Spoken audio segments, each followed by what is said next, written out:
muscles.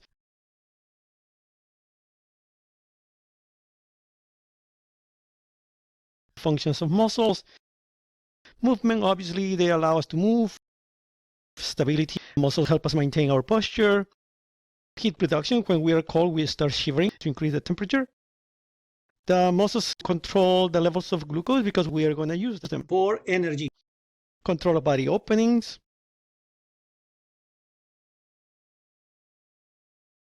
Connective tissues. A muscle fiber are going to be surrounded by endomysium. When you put together all the muscle fibers, you're going to wrap them around with perimysium to form a fascicle. Then a group of fascicles are going to be surrounded with epimysium. And the epimysium is going to be surrounded by fascia. Fascia basically separates this muscle from another muscle.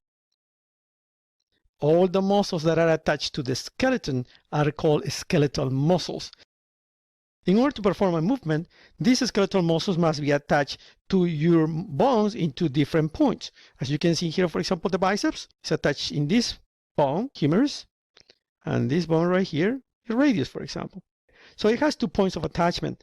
So if you really think about it, if you flex your arm, you don't move your humerus, you move your radius, right? Your radius will move this way when you flex your arm. So out of the 2 points of attachment, this one in your humerus doesn't move, this one in your radius will move. So therefore, the attachment that moves is called insertion. The attachment that doesn't move is called origin. When you flex your arm, the main muscle for flexing the arm is going to be the biceps. Therefore, this is the prime mover. However, the flexion happens only because you flex this or you contract this muscle? No, you also receive the help of these other muscles that you have in here, for example, brachialis. So then this one helps. So the prime mover is the muscle that drives the movement, in this case, the biceps. But this one helps. So this one is called a synergist. This is going to be a synergist and it's going to be an agonist muscle.